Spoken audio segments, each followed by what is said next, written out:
പ്രമുഖ വിത്ത് സംരക്ഷകനും ആദിവാസി കർഷകനുമായ ശ്രീ ചെറുവയൽ രാമൻ്റെ അഭിമുഖത്തിൻ്റെ തുടർച്ചയാണ്. ഈ രാമയുടെ എത്ര കാലം മറ്റേ ഈ അത്യുൽപാദന ശേഷിയുള്ള വിത്തുകൾ ഈ രാസവളമൊക്കെ ഉപയോഗിച്ചിട്ടുണ്ടാവും? ഇല്ല, ഞാൻ അങ്ങനെ ഉപയോഗിച്ചിട്ടില്ല. 1-2 പ്രാവശ്യം നമ്മൾ അതിൻ്റെ പരീക്ഷണം നടത്തി എന്നല്ലാതെ അത് കൃത്യമായിട്ട് ഉപയോഗിച്ചിട്ടില്ല. കാരണം അമ്മാവൻ പറഞ്ഞിട്ടുണ്ട്. കാരണം വെച്ചാൽ നമ്മൾ കീടനാശിനി ഉപയോഗിച്ചിട്ടുള്ള നെൽവിത്തുകളും രാസവളം ഉപയോഗിക്കുന്ന നെൽവിത്തുകൾ നമുക്ക് വേണ്ട. കാരണം എന്ന് പറഞ്ഞാൽ അതിന് പൊക്കം കുറവാണ്. പൊക്കം കുറഞ്ഞ നെൽവിത്തുകൾ കിട്ടിക്കഴിഞ്ഞാൽ നമുക്ക് പെരമേറ്റൽ നടക്കില്ല.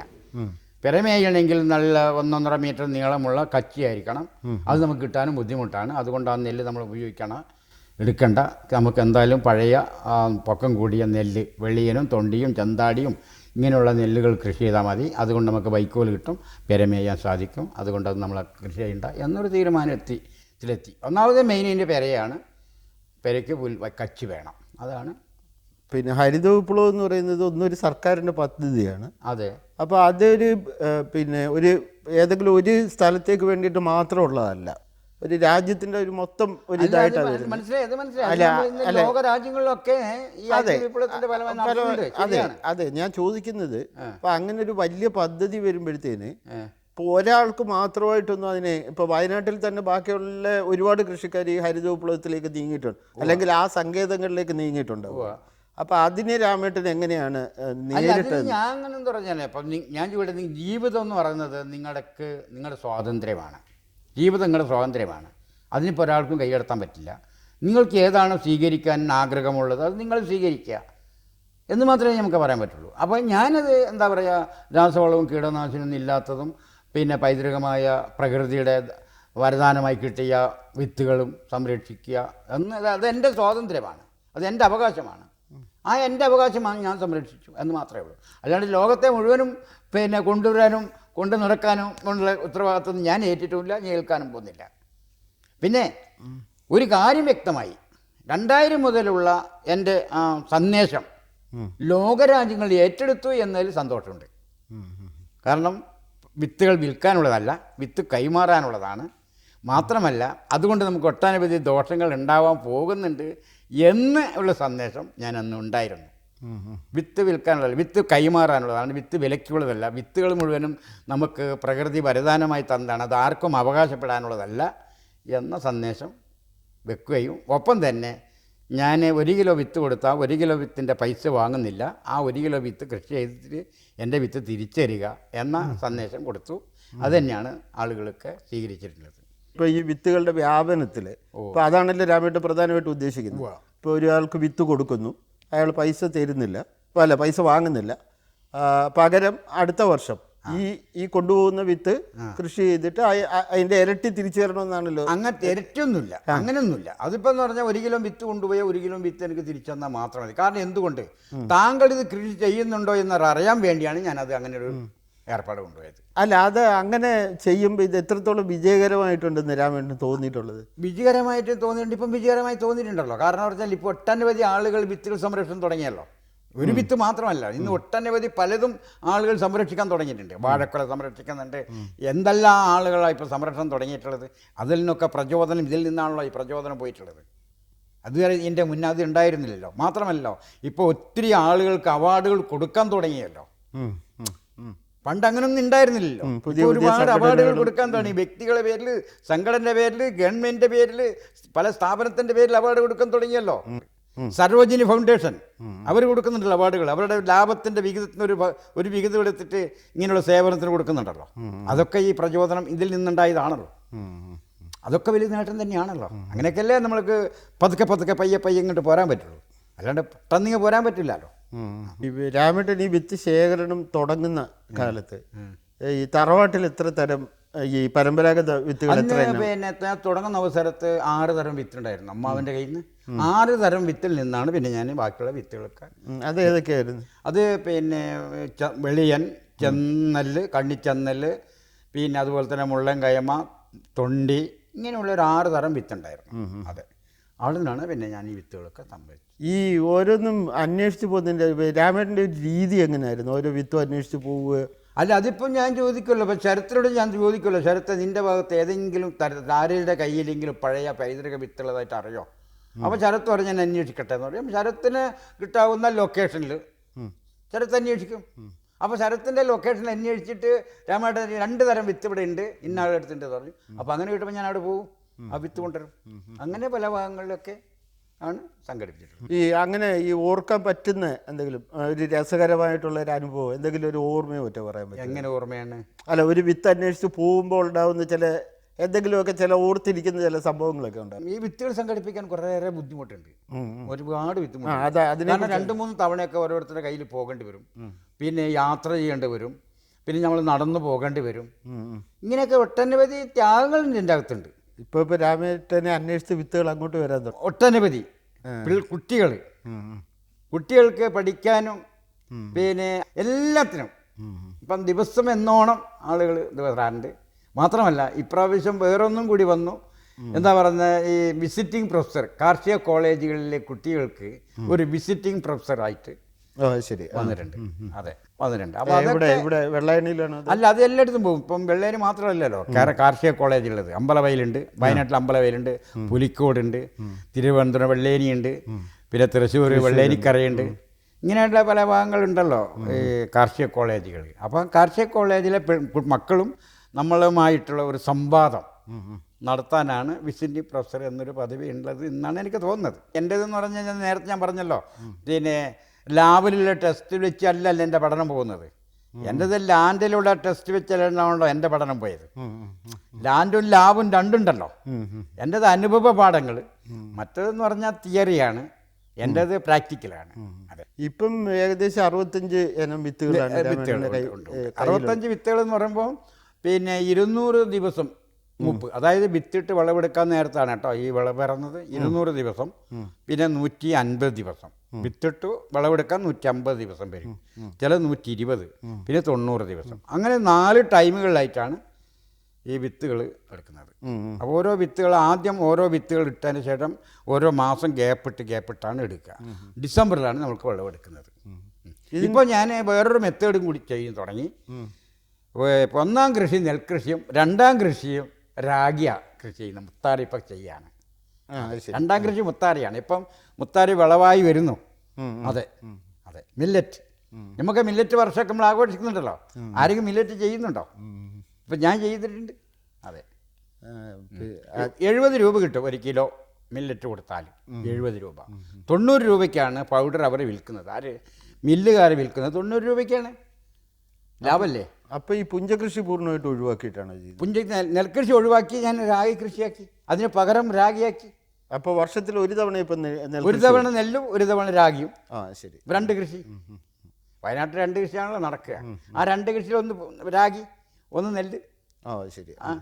ലാഭമാണ് രാഗി കൃഷിക്ക്. കാരണം വെച്ചാൽ വെള്ളം വേണ്ട, കാര്യമായിട്ട് വെള്ളമൊന്നും വേണ്ട. ഈ റാഗിയുടെ വിത്തുകളിലും രാമേട്ടൻ ഈ നിഷ്കർഷ ഉണ്ടോ? ഉണ്ട്. കാരണം പറഞ്ഞാൽ പണ്ട് 6 തരം വിത്ത് ഉണ്ടായിരുന്നു വയനാട്ടിൽ. 6 തരം രാഗി മുത്താറി വിത്ത് വയനാട്ടിലുണ്ടായിരുന്നു. ഇന്നിപ്പോൾ ആ വിത്തുകളൊന്നും കിട്ടാനില്ല. അത് മുഴുവൻ പോയില്ലേ അല്ലേ? ചാമയുണ്ടായിരുന്നു, തെനയുണ്ടായിരുന്നു, വരകുണ്ടായിരുന്നു, ഇതൊക്കെ ഉണ്ടായിരുന്നല്ലോ. അത് മുഴുവൻ നഷ്ടപ്പെട്ടു പോയില്ലേ നമുക്ക്? ഇന്നെന്തൊക്കെ നഷ്ടപ്പെട്ടു പോയി. അല്ല, പിന്നെ ഇതെങ്ങനെയാണ് രാമേട്ടൻ സംഘടിപ്പിച്ച ഈ ഇത് എന്ന് പറഞ്ഞാൽ ഇത് ഇവിടുത്തെ അല്ല വിത്ത്. ഈ രാഗി വിത്ത് ഇവിടുത്തെ അല്ല, അത് കർണാടകൻ്റെ. ശരി. അവിടെ ഈ ഇത് ഇങ്ങനെ തന്നെ? അതെ, കർണാടകത്തിൽ ഞാൻ കൊണ്ടുവന്ന വിത്താണ്. അവിടുത്തെ പരമ്പരാഗത വിത്താണ്. പരമ്പരാഗത വിത്താണ്. ശരി. ഈ വയനാട്ടിലുണ്ടായിരുന്ന ഒന്നും ഇപ്പോൾ ഇല്ല. വയനാട്ടിൽ ഞാൻ പറഞ്ഞു. കാരണം വെച്ചാൽ വയനാട്ടിലിപ്പോൾ പിന്നെ ഒരു തരം വിത്തും ഇല്ല. കാരണം അപ്പം ഞാൻ എൻ്റെ അടുത്തുള്ള നെൽവിത്തല്ലാതെ വേറൊരു വിത്തും വയനാട്ടിൽ തനതായ വിത്തുകളൊന്നും തന്നെയില്ല. പച്ചക്കറിയില്ല, ഒന്നുമില്ല. അപ്പം എന്തിനേറെ പറഞ്ഞ നാടൻ കോഴിയുണ്ടോ? പക്ഷെ എൻ്റെ അടുത്തുണ്ട് നാടൻ കോഴി, ഞാൻ സംരക്ഷിക്കുന്നുണ്ട്. പരമ്പരാഗതമായ അറിവുകൾ നമുക്ക് നഷ്ടപ്പെട്ടു പോയി. ഞങ്ങളൊക്കെ എന്ന് പറഞ്ഞാൽ പഴയകാലത്ത് ഞങ്ങൾ കുറച്ച് ഭാഗം എന്ന് പറഞ്ഞാൽ നല്ല ചികിത്സ നടത്തുന്ന ആളുകളായിരുന്നു. ആയുർവേദ ചികിത്സകളെ കാട്ടുമരുന്നെടുത്ത് ചികിത്സിക്കുന്ന ആളുകളായിരുന്നു. ഇപ്പം ആ ചികിത്സകളൊക്കെ പോയില്ലേ. ഈ ഇപ്പം 65 തരം വിത്തുകളുണ്ടെന്ന് രാമേട്ടൻ പറഞ്ഞല്ലോ. അപ്പോൾ 65 തരം വിത്തുകളിൽ ഓരോ വിത്തിനും ഓരോ മണ്ണോ അല്ലെങ്കിൽ മണ്ണിൻ്റെ സ്വഭാവം, അതായത് പണ്ട് കാലത്ത് അല്ല ഇതെങ്ങനെ തിരഞ്ഞെടുക്കുന്നതും കൂടെ? ഇപ്പം എൻ്റെ പാടത്ത് തന്നെ 6 തരം മണ്ണുണ്ട്. 6 തരം മണ്ണുണ്ട്. അപ്പം പിന്നെ ഇപ്പം നമുക്ക് പിന്നെ മണ്ണറിഞ്ഞ് വിത്തിടുക എന്നാണ് പഴമക്കാർ പറയുന്നത്. ശരിയാണത്. ഓരോ മണ്ണിനും അനുയോജ്യമായി വിത്തുകൾ തന്നെ വേണം, എന്നാലേ അതിൻ്റെ ഗുണം ഉണ്ടാവുള്ളൂ. അതെ, നമുക്കൊരു കാലാവസ്ഥ വ്യതിയാനം തന്നെ നോക്കുക. പണ്ട് കാലത്ത് വയനാട്ടിൽ നാട്ടിലെ കഥ എനിക്ക് മുഴുവനും പറയാൻ പറ്റില്ല, 14 ജില്ലേൻ്റെ കഥ പറയാൻ പറ്റില്ല. പക്ഷേ വയനാട് ജില്ലയിൽ 6 തരം മഴയുണ്ടായിരുന്നു. മാർച്ച്, അതായത് കുംഭമഴ, മീനമഴയുടെ മഴ, എടവപ്പാതി, മിഥുനമാസം, പിന്നെ ചിങ്ങം മഴ, തുലാവർഷം. 6 കാലത്തെ അതേ സമയങ്ങളിൽ മഴ പെയ്തിരുന്നു.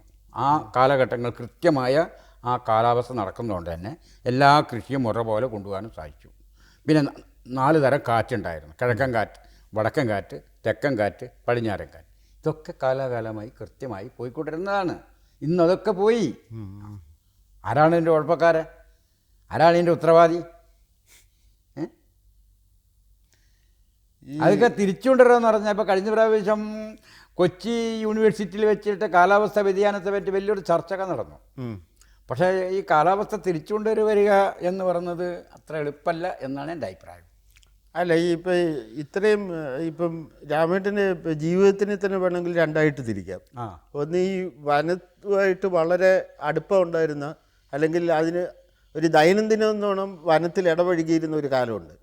അതിനുശേഷം ഈ പുതിയ ഒരു ജീവിത സാഹചര്യത്തിലേക്ക് വരികയും ഇപ്പോൾ അങ്ങനെ വനമായിട്ട് നേരിട്ട് ഇടപെടേണ്ടി വരുന്നില്ല രാമേട്ടൻ. ശരിക്കും വേർപ്പെടുത്താവുന്ന 2 ഘട്ടങ്ങളിൽ ജീവിച്ച ഒരു മനുഷ്യനാണ് രാമേട്ടൻ. അതെ അതെ. കാരണം അപ്പോൾ ആ ഒരു ഇതിൽ ഈ കാലാവസ്ഥ വ്യതിയാനം പോലുള്ള ഒരു ആഗോളതലത്തിൽ തന്നെ മനുഷ്യർ നേരിടുന്ന ഒരു വലിയ പ്രശ്നത്തിൽ അതിന് രാമേട്ടൻ്റെ ഭാഗത്തു നിന്ന് നിർദ്ദേശിക്കാവുന്ന എന്തെങ്കിലും പരിഹാരങ്ങൾ, അങ്ങനെ എന്തെങ്കിലും രാമേട്ടൻ ആലോചിച്ചിട്ടുണ്ടോ? എൻ്റെ 2 ജീവിതമാണ്. നഗരജീവിതവും വനജീവിതവും രണ്ടും ഉൾക്കൊണ്ട ആളാണ് ഞാൻ. മനസ്സിലായില്ലേ? അപ്പം അതുകൊണ്ട് തന്നെ ഇപ്പം താങ്കൾ പറഞ്ഞതുപോലെ കാലാവസ്ഥ വ്യതിയാനത്തിന് എന്ത് നിർദ്ദേശം വെക്കാനുണ്ട് എന്ന് ചോദിച്ചാൽ പെട്ടെന്നൊരു നിർദ്ദേശം വെക്കാൻ ഉണ്ട് എനിക്ക് തോന്നുന്നില്ല. കാരണം അത്രമാത്രം നമ്മൾ പ്രകൃതിയെ കടന്നു കയറി ദ്രോഹിച്ചിട്ടുണ്ട്. അതിനൊക്കെ പഴയ കാലത്തുള്ള ആ ആവാസ വ്യവസ്ഥയും ഇന്നത്തെ ഈ ആവാസ വ്യവസ്ഥയും ഒന്ന് പരിശോധിച്ച് നോക്കുമ്പോൾ നമുക്ക് കാലാവസ്ഥ തിരിച്ചു കൊണ്ടുവരിക അത്ര എളുപ്പമല്ല എന്നാണ് എൻ്റെ അഭിപ്രായം. അതിന് പ്രത്യേക ഒരു നിർദ്ദേശം വെക്കാനുമില്ല. കാരണം നിർദ്ദേശം വെക്കുക എന്ന് പറഞ്ഞാൽ ഇപ്പം ഞാൻ ചോദിക്കട്ടെ, ഇപ്പം പ്രകൃതിയുടെ ഇപ്പം നമ്മൾ കാട് വെട്ടി തെളിക്കുന്നു, കുന്നിടിക്കുന്നു, അന്തരീക്ഷം ചൂടാകുന്നു. ഇപ്പം ഞാൻ ചോദിക്കട്ടെ, ഒരു കെട്ടിടം കെട്ടുമ്പോൾ നമ്മൾ എത്ര എ സി ഉപയോഗിക്കുന്നത്? ആ എ സിയിൽ നിന്ന് പോകുന്ന ചൂട് എത്രയാ? ഇത് പണ്ട് കാലത്തുണ്ടായിരുന്നോ? അതിപ്പം എ സി നിർത്തണം എന്ന് പറഞ്ഞാൽ നിർത്താൻ പറ്റുമോ ആർക്കെങ്കിലും? അപ്പോൾ ഒന്നും നിർത്താൻ പറ്റില്ല. നമുക്കങ്ങനെ പ്രത്യേക ഒരു നിർദ്ദേശം വെക്കാനും കഴിയുന്നു തോന്നുന്നില്ല. കഴിഞ്ഞാൽ തന്നെ അത് എത്ര വിജയിക്കുമെന്ന് പ്രതീക്ഷിക്കുകയും വേണ്ട എന്നാണ് എനിക്ക് തോന്നുന്നത്. പിന്നെ ഈ കൃഷിയിലേക്ക് തന്നെ മടങ്ങിപ്പോയാൽ ഈ രാമേട്ടൻ പറഞ്ഞ മണ്ണിൻ്റെ ഇപ്പോൾ 6 തരം മണ്ണുകളുണ്ടെന്ന് പറയും. ഇത് എങ്ങനെയാണ് രാമേട്ടനെ പോലുള്ള ഒരാൾ തിരിച്ചറിയുന്നത്? അനുഭവങ്ങളുടെ അടിസ്ഥാനത്തിൽ തിരിച്ചറിയാം. അതെ. ഇപ്പോൾ തന്നെ എവിടെ ചൂരൽമലയിൽ ഉരുൾപൊട്ടി നടന്നു, മുണ്ടക്കൈ. ഞാൻ 3 തവണ പോയി. 3 തവണ പോയിട്ട് ആ മണ്ണ് പരിശോധിച്ചു. ഞാനൊരു ലാബിൽ വെച്ച് പരിശോധിച്ചല്ല, പക്ഷേ ഞാൻ ആ പരിശോധിച്ചപ്പം 8% മണ്ണ് എനിക്ക് കിട്ടിയുള്ളായിരുന്നു. 8%. ബാക്കിയൊക്കെ എന്ന് പറഞ്ഞാൽ മണലും പൂഴിയും കല്ലും പാറിയും മറ്റു പലതരം ദ്രാവങ്ങളായിട്ട് മാറിയിട്ടുണ്ട്. 8% മണ്ണ്. മണ്ണെന്ന് രാമേട്ടൻ ഉദ്ദേശിക്കുന്ന എക്കൽ മണ്ണിൻ്റെ കാര്യമാണോ? എക്കൽ മണ്ണ് പോലെ മണ്ണ്, ശരിയായ മണ്ണ്, എക്കൽ മണ്ണ് പോലത്തെ മണ്ണ് എന്ന് പറഞ്ഞാൽ അതിൽ മറ്റൊരു തരത്തിൽ നമ്മൾ സ്വർണം പോലെ, തങ്കം അല്ലേ എന്നതുപോലെയാണ് ആ മണ്ണ്. ഞാൻ പറഞ്ഞിട്ടുള്ള 8% മണ്ണേ. അങ്ങനെയുള്ള ഒരു സ്ഥലത്ത് കെട്ടിടം പാടില്ല എന്നാണ് എൻ്റെ അഭിപ്രായം. കാരണം അവിടുത്തെ കെട്ടിടമായിട്ടും അവിടുത്തെ ഭൂമിയായിട്ടും അവിടുത്തെ കെട്ടിടത്തിൻ്റെ ഫൗണ്ടേഷനുമായിട്ട് യാതൊരു ഉറപ്പുണ്ടാവില്ല, ബന്ധം ഉണ്ടാവില്ല. തമ്മിലൊരു ബന്ധമില്ല, അല്ലെങ്കിൽ വേറിട്ട് നിൽക്കും പോലെ. പിന്നെ അങ്ങനെയുള്ള സ്ഥലത്ത് വീട് കെട്ടാൻ പാടുണ്ടോ? അല്ല, ഞാൻ ചോദിച്ചു വന്നത് ഈ ഒരു വിത്ത് ഇപ്പോൾ രാമേട്ടന് പുതുതായിട്ട് ഒരു നെൽവിത്ത് കിട്ടുന്നു, അപ്പോൾ അത് ഇന്ന മണ്ണാണ് അതിന് അനുയോജ്യമെന്ന് രാമേട്ടൻ? അല്ല, അതുണ്ടാവുമല്ലോ. കാരണം അതുണ്ടാവണമല്ലോ. കാരണം അപ്പം ഞാൻ ചോദിക്കട്ടെ, 100% മണ്ണുള്ളത് വെള്ളിയനാണ് അതിൽ സക്സസ് ആവുന്നത്. വെളിയെന്ന് പറഞ്ഞ നെല്ല് അത് 100 കൊടുത്താൽ ആ വിത്ത് അതിലിട്ട് കഴിഞ്ഞാൽ 100% മേനി. അതേസമയത്ത് അവിടെ വേറൊരു നെല്ല് ഇട്ട് കഴിഞ്ഞാൽ 20% മേനിയോ 30% മേനിയോ കിട്ടുള്ളൂ. അതെ. ഇനി വെളുത്ത മണ്ണ് നമ്മളവിടെ കൊണ്ട് വിത്തിട്ടു, അവിടെ ചിലപ്പോൾ 30% വിളവേയുള്ളൂ. അവിടെ വേറൊരു വിത്ത് അവിടെ പറ്റില്ല. ഒരു വിത്ത് ഇട്ടപ്പോൾ 30% കിട്ടി, മറ്റൊരു വിത്ത് 30% കിട്ടുന്നുമില്ല. അപ്പോൾ ആ 30% കിട്ടുന്ന വിത്ത് തന്നെ ആയിരിക്കും അവിടെ ഉപയോഗിക്കുക. ഈടും കുറയില്ല. അപ്പോൾ അങ്ങനെയൊക്കെയാണ് എൻ്റെ ടെസ്റ്റുകൾ കൊണ്ടുപോകുക. അല്ല, ഞാൻ പറഞ്ഞ ഇപ്പം രാമേട്ടന് തീരെ പരിചയമില്ലാത്തൊരു ഒരു വിത്ത് കിട്ടുമ്പോൾ ഇത് ബുദ്ധിമുട്ടായിരിക്കുമല്ലോ എന്ന് ഞാൻ ചോദിക്കുന്നത്. അല്ല, പരിചയമില്ലാത്തൊരു വിത്ത് കിട്ടുമ്പോൾ നമ്മൾ അതിൻ്റെ പരീക്ഷ നടത്തുമല്ലോ. കാരണം വെച്ചാൽ ഇപ്പം 1 കിലോ 1/2 കിലോ വിത്ത് കിട്ടുന്നിരിക്കട്ടെ, ഞാനതിൽ 40% അല്ലെങ്കിൽ 70% മണ്ണിൽ കൂടെ കിട്ടേക്കും. എന്നിട്ട് അതിൻ്റെ വിളവ് എങ്ങനെയാണെന്ന് നോക്കും. മെച്ചില്ല, പിന്നെ അതിൽ അവൾ കുറച്ചും കൊണ്ട് കുറയ്ക്കും. അപ്പം അങ്ങനെ നമുക്ക് 2 വർഷം കൊണ്ട് 3 വർഷം കൊണ്ട് അതിൻ്റെ പൂർണ്ണ രൂപത്തിലേക്കുള്ള വിളവിന് നമുക്ക് എത്തിക്കാൻ സാധിക്കുമല്ലോ. എത്ര മണ്ണിലാണ് ഇത് വിളവുണ്ടാവുക നമുക്ക് മനസ്സിലാവുമല്ലോ. അങ്ങനെ കൊണ്ടുപോവുക. അതെ, 60ഓളം വിത്തുകളുള്ളപ്പം ഇത് കൃഷി ചെയ്യുന്ന സമയത്ത് ഇത് മിക്സ് ആവാനുള്ള സാധ്യത കൂടുതലല്ല? അല്ല, അതിന് പിന്നെ ഒത്തിരി ആളുകൾ ചോദ്യങ്ങൾ അതുണ്ട്, ഒത്തിരി ആളുകൾ ചോദിക്കാറുണ്ട്. പക്ഷേ എൻ്റെ അടുത്തുള്ള വിത്തുകൾ 10, 500, 600, 300 വർഷം പഴക്കേണ്ടെന്ന് നടക്കുമെന്ന്. കാരണം ഇങ്ങനെ കൈമാറി വന്ന വിത്തല്ലേ. പക്ഷേ അതിന് ഒരു മാറ്റവും കണ്ടില്ല ഞാൻ എന്ന് മാത്രമേ എനിക്ക് പറയാൻ പറ്റൂ. പക്ഷേ അതിൻ്റെ സ്വഭാവത്തിന് മാറ്റം ഉണ്ടാവും. അതിന് പല ഘടകങ്ങളുണ്ടാവും. പരാഗണത്തിൽ കൂടി മാറുമെന്ന് ഞാൻ ഇതുവരെ കണ്ടില്ല. അല്ല, ഞാൻ ചോദിക്കുന്നത് ഇപ്പം ഇപ്പോൾ ഒരു ഉദാഹരണം, കൂട്ടുകൂടാ പലതരത്തിലും കൂട്ടുകൂടാ. ഇത് മറ്റേ ആ അരി ഉണ്ടല്ലോ, മറ്റേ ഗന്ധകശാലയോ, ഗന്ധകശാല അല്ലെങ്കിൽ ജീരകശാല പോലുള്ള നെല്ലിന്റെ സ്വഭാവം അല്ലല്ലോ നമ്മൾക്ക് ഇപ്പോൾ വെളിയനോ അതുപോലെ. അല്ല, അതുണ്ടാവുമല്ലോ. ആ വിത്തുകളുടെ സ്വഭാവത്തിൽ ഭയങ്കര വ്യത്യാസം. അതിപ്പോൾ ഞാൻ ചോട്ടെ, ഇപ്പം നമ്മൾ ഇതിനിങ്ങനെ തന്നെ കാണുക, പലതരം മൃഗങ്ങളില്ലേ, ഓരോ മൃഗത്തിനും ഓരോതായിട്ട് സ്വഭാവമല്ലേ അല്ലേ. ആന ഒന്ന്, കടുവൊന്ന് അല്ലേ, പിന്നെ പുലി, പിന്നെ അതുപോലെ തന്നെ കുറുക്കൻ, ഇങ്ങനെ പലതരം ഉണ്ട്. അപ്പോൾ ഓരോന്നിനും ഓരോ സ്വഭാവം ഉണ്ടാവുമല്ലോ. അപ്പം അതുപോലെ തന്നെ ആയിരിക്കുമല്ലോ ഈ നെല്ലിൻ്റെയും ഓരോ സ്വഭാവം ഉണ്ടാവുമല്ലോ. പിന്നെ മനുഷ്യരും ഉണ്ടാവുമല്ലോ പലതരത്തിലുള്ള സ്വഭാവക്കാർ. അപ്പം അതുപോലെ നമുക്ക് നെല്ലിനെ കണ്ടാൽ പോരെ? അത് ശരി. അല്ല, ഞാൻ പറയുന്നത് പക്ഷേ എന്നാൽ പോലും ഇത് മിക്സ് ആവാനുള്ള ഇതിന്റെ സ്വഭാവങ്ങൾ അങ്ങോട്ടും ഇങ്ങോട്ടും മാറാനുള്ള ഒരു സാധ്യത നിലനിൽക്കുന്നില്ല എന്ന് ചോദിച്ചു. സാധ്യത എന്ന് പറഞ്ഞാൽ അല്ല, ഇത് എല്ലാം നെല്ലായോണ്ടാണ്. അല്ല, അതെ, അത് കൂട്ട് വരുന്നുണ്ട്. കൂട്ട് എങ്ങനെയാ വരികയെന്ന് ചോദിച്ചാൽ അത് പാടത്തുനിന്ന് കൂടാം, കളത്തിന്ന് കൂടാം, നമ്മളിത് അങ്ങോട്ടും ഇങ്ങോട്ടും എടുക്കുമ്പോൾ കൂടാം, അങ്ങനെയൊക്കെ കൂടാം. ഒന്നാമത് ഈ 10-60 അങ്ങോട്ടും ഇങ്ങോട്ടും തെറിച്ചും മാറിയൊക്കെ അതൊക്കെ വരുന്നുണ്ട്. അങ്ങനെയൊക്കെ കൂടാം. അങ്ങനെയൊക്കെ വിത്തുകൾക്ക് പിന്നെ മാറ്റങ്ങൾ വരാം. മാറ്റങ്ങളല്ല, അതിൽ ഇനം അതിൻ്റെ അകത്ത് പെടാം. ഇനം പെടുന്നതാണ്, അല്ലാണ്ട് മാറ്റല്ല. ഇപ്പം തൊണ്ടിൻ്റെ അകത്ത് വേറൊരു നെല്ല് പെടുന്നു എന്ന് അങ്ങനെയാ വിടുക. അതെ, അല്ലാണ്ട് മറ്റേ രൂപത്തിലല്ല. അല്ല, പക്ഷെ അന്നേരം പോലും ഈ വിളവെടുപ്പിന് നമ്മളൊരു ക്രമം പാലിക്കേണ്ടി വരികയല്ലേ? വിളവെടുക്കണോ? അല്ല, അത് നമുക്ക് വിത്തായിട്ട് മാറ്റണമെങ്കിൽ നമുക്ക് സെലക്ഷൻ നടത്തിയാൽ മതി. വെള്ളിയനൊന്ന്, ചെന്താടി ഒന്ന്, 2 ഉണ്ടാവുമല്ലോ അതിൻ്റെ അകത്ത്. അല്ല, പക്ഷെ ഇത് എല്ലാവർക്കും തിരിച്ചറിയണോ? അല്ല, അത് കഴിയില്ല. എന്നെ പോലെ ഒരാൾ അല്ല, അതിപ്പോൾ ഞാൻ ചോദിക്കട്ടെ, ശരത്തിന് 10 മക്കളുണ്ടെങ്കിലും ശരത്തിന് അറിയില്ല 10 മക്കൾ. ശരത്തിന് അറിയാമല്ലോ, എനിക്കറിയില്ല, ശരത്തിനറിയാമല്ലോ. അപ്പോൾ ആ രക്ഷിതാവിന് അറിയാമല്ലോ അതിൽ ആരൊക്കെയാണ് മാറ്റുള്ള ആളാരാ, മാറാത്തതും മാറ്റിയതോ ആരാന്നുള്ളത് രക്ഷിതാവിന് അറിയാമല്ലോ. അതുപോലെ തന്നെ ഒരു കർഷകൻ അറിയാമല്ലോ അത് ഏതെല്ലാം വിത്തുകൾ കൂടിയിട്ടുണ്ടെന്നൊക്കെ ഏറെക്കുറെ അറിയാം. അതെ, അതാണല്ലോ യഥാർത്ഥ ഒരു കർഷകൻ. ഇത് പലപ്പോഴും ഞാൻ വീട്ടിലൊക്കെ വന്നിട്ട് പലപ്പോഴും കണ്ടിട്ടുള്ളതാണ്. എന്നാലും ചോദിക്കുക, പിന്നെ വീട്ടിലുള്ള ഇപ്പം ബാക്കിയുള്ള അംഗങ്ങളുടെയൊക്കെ അവരുടെ ഒരു പിന്തുണ എങ്ങനെയാണ് ഇതിന് കിട്ടുന്നത്? എത്രത്തോളം ഉണ്ട്? അല്ല, പിന്തുണ എന്ന് പറഞ്ഞാൽ കാർഷിക രംഗം ഏറ്റവും പിന്നോക്കം പോകുന്നത് കാർഷിക രംഗമാണ്. ഇന്ന് ലോകത്തിന് തന്നെ പോകുന്നത് കാർഷിക രംഗം. കാരണം കാർഷിക രംഗം എന്ന് പറയുമ്പോൾ വേണ്ടത്ര പ്രചോദനം കൊടുക്കാനും വേണ്ടത്ര ഉൾക്കാഴ്ച വെച്ച് ഒരു കർഷകനെ കാണാനും കൃഷിയെ കാണാനും നമ്മളെ ഭരണാധികാരികൾക്ക് പോരാ എന്നാണ് എൻ്റെ അഭിപ്രായം. അതുകൊണ്ടാണ് നമുക്ക് അങ്ങനെയുള്ള പരാജയം വരുന്നത്. അതെ, കാരണം സത്യത്തിൽ നമ്മുടെ എന്താ പറയുക, ധനം തന്നെ ഉണ്ടാകുന്നത് കൃഷിയിൽ നിന്നാണ് അല്ലേ? ധനം ഉണ്ടാകുന്നത് കൃഷിയിൽ നിന്നാണ്. പക്ഷേ വേണ്ടത്ര കൃഷിയെ പ്രാധാന്യം നമ്മൾ ഗവൺമെൻറ് കൊടുക്കുന്നില്ല, കൃഷിക്കാർക്കും കൊടുക്കുന്നില്ല. അപ്പം അതുകൊണ്ട് അതിൽ നിന്ന് ആളുകൾ പിന്നാക്കം പോകും. അല്ല, ഞാൻ പൊതുവിൽ ആൾക്കാരുടെ കാര്യമല്ലേ ചോദിച്ചത്. ഇപ്പം രാമേട്ടൻ്റെ അല്ല, അതുണ്ടാവുമല്ലോ. അതിപ്പോൾ പൊതുവിൽ നമ്മളൊന്നും നോക്കണ്ടെന്നില്ല. അപ്പം എൻ്റെ ഭാര്യ ഇതിലേക്ക് വരുന്നില്ല, അപ്പം ശരത്തിൻ്റെ ഭാര്യയും വരില്ല എന്നുള്ള ഉറപ്പായില്ലേ? പിന്നെ ഞാനെന്തും ഇങ്ങനെ പിടിച്ചേക്കെന്ന് പറഞ്ഞാൽ ഇത് പോയി പോകാതെ ഒരു ശബ്ദം പോലെ, ഒരു വ്രതം പോലെ ഇങ്ങനെ നോറ്റി കൊണ്ടു നടക്കുന്നു മാത്രമേ ഉള്ളൂ, ലാഭം ഉണ്ടായിട്ടല്ല. ഈ വിത്തുകളുടെ ഭാവി എന്തായിരിക്കും രാമേട്ടൻ വിചാരിക്കും? അതൊക്കെ പോവും. ഇതൊക്കെ പോകാണ്ടെന്താ, രാമേട്ടൻ്റെ കാലം വരെ നിലനിൽക്കും എന്നുള്ള അങ്ങനെ ഞാൻ വിശ്വസിക്കുന്നുള്ളൂ. എൻ്റെ കാലശേഷം ഇതൊക്കെ നശിച്ചു പോകുന്നു തന്നെയാണ് എൻ്റെ വിശ്വാസം. അതായത് ഇത് വിശ്വസിച്ചേൽപ്പിക്കാൻ പറ്റുന്ന ഒരാളില്ല എന്നുള്ളത്. ഇല്ല, ഉണ്ടാവും തോന്നുന്നില്ല. അതെ, കാരണം എന്ന് പറഞ്ഞാൽ ഇത് ഒരു കൊല്ലം പിഴച്ചു പോയാൽ അത് പോയി. ഒറ്റ കൊല്ലം പിഴച്ചാൽ മതി, പോയി, പിന്നെ കിട്ടില്ലല്ലോ.